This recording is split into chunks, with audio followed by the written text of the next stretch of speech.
কবরের বিষয় শুনে সবচেয়ে বেশি কান্নাকাটি করতেন একজন সাহাবী, তার নাম উসমান আল গনি রাদিয়াল্লাহু আনহু। অন্য কোনো বিষয় শুনে তিনি এত কান্নাকাটি করতেন না। এটাই হবে আমাদের জান্নাতের টুকরা অথবা জাহান্নামের গর্ত। আল্লাহ পাক সবার কবরকে জান্নাতুল ফিরদৌস বানায় দেখ।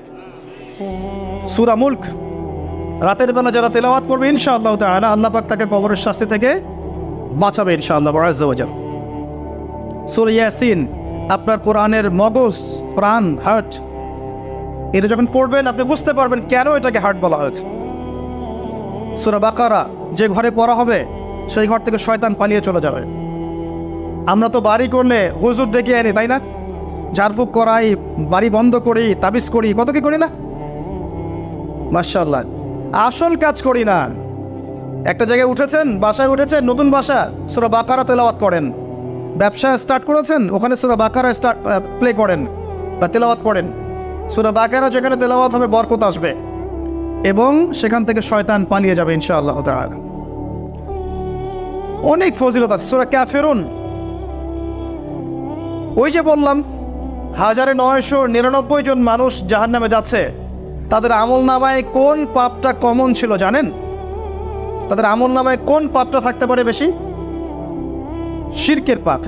কারণ কি জানেন? আমি বলছি, সূরা নিসার মধ্যে আল্লাহ পাক বলেছেন, ইন্নাল্লাহা লা ইয়াগফিরু আন ইউশরাকা বিহি ওয়া ইয়াগফিরু মা দুনা যালিকা লিমান ইয়াশা। আল্লাহ পাক তার সাথে শিরকের গুনাহ মাফ করেন না, এছাড়া যে কোনো পাপ আল্লাহ যাকে ইচ্ছা মাফ করতে পারেন। তার মানে যে মানুষগুলো বেশি বেশি জাহান্নামে যাচ্ছে তাদের আমল নামায় যে পাপটা থাকতে পারে কমন, সেটা হচ্ছে কি? শিরক। অন্য পাপ হলে হয়তো আল্লাহ পাক মাফ করে দিতেন, সিম্পল। এই শিরক থেকে আল্লাহ পাক আপনাকে বাঁচাবেন একটা আমলের মাধ্যমে। বলে দেব, সূরাতুল কাফিরুন প্রত্যেক রাতে আল্লাহ পাক যে কথাগুলো আমি বলছি, প্রথমে আমাকে আমল করার তৌফিক দান করুন, আমিন, এবং আপনাদের সবাইকে তৌফিক দান করুন, আমিন। সূরা কাফিরুন রাতের বেলা তেলাওয়াত করলে আল্লাহ পাক আপনাকে শিরক থেকে বাঁচিয়ে রাখবেন সব। এছাড়াও আরো 3টা ছোট ছোট সূরা আছে, সূরা ফালাক, সূরা নাস, ইখলাস। সকাল সন্ধ্যায় 3 বার করে, ফজরের পর 3 বার 3 বার 3 বার, মাগরিবের পর 3 বার 3 বার 3 বার। এটা বিকেলেও করা যায়, আসরের পরেও করা যায়। আর ঘুমানোর সময় 3-3-3 করে হাত দুটো একত্রিত করে ফু দিয়ে সারা গায়ে মাসাহ করে ঘুমাতে হয়। এটা করলে দৃশ্য অদৃশ্যের ক্ষতিগুলো আপনাকে স্পর্শ করবে না ইনশাআল্লাহ। মানুষ ঘুমালে শয়তান ঘাড়ে 3টা গিট দেয়, মনে আছে হাদিসটা? মনে আছে? গিট দেয় এবং বলে, তুমি ঘুমাও, তোমার সামনে লম্বা রাত। আবার গিট দেয়, তুমি ঘুমাও, তোমার সামনে লম্বা রাত। আবার গিট দিয়ে বলে, তুমি ঘুমাও, তোমার সামনে লম্বা রাত। যদি আপনি 3 বার মাসাহ করেন ইনশাআল্লাহ তাআলা দেখবেন সকালে উঠতে আপনার সুবিধা হচ্ছে, এনার্জি পাচ্ছেন, আপনার মতো জড়তা কাজ করবে না। আরেকটা কথা বলতে চাই, সূরা কাহফ, এটা বলে আমি অন্য পয়েন্টে যাচ্ছি। আরেকটা সূরার কথা বলবো, সূরা কাহফ 18 নম্বর সূরা। এই সূরার প্রথম 10 আয়াত এবং শেষ 10টা আয়াত অবশ্যই মুখস্থ করবেন।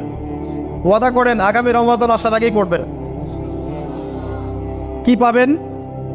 আপনার জীবদ্দশায় যদি দাজ্জাল বের হয় এবং সারা বিশ্ব শাসন করা শুরু করে, আল্লাহ পাক আপনাকে ওই ফিতনা থেকে বাঁচিয়ে রাখবে ইনশাআল্লাহ। শুনেন, সারা বিশ্বে যত ফিতনা চলছে, পলিটিক্যাল ফাসাদ, ইকোনমিক ফাসাদ, কালচারাল ফাসাদ, এডুকেশনাল ফাসাদ, আপনার মুসলিমদের কিলিংস, রিবা, পর্নোগ্রাফি, জিনা, ব্যভিচার, অশ্লীলতা, ফেমিনিস্ট রেভলিউশন, মুসলিমদের অধঃপতন, মুসলিমদের বিভক্তি, যত সমস্যা চলছে সারা ওয়ার্ল্ডে, এই সবগুলো সমস্যা একত্রিত করলেও দাজ্জালের ফিতনার মতো বড় হবে না।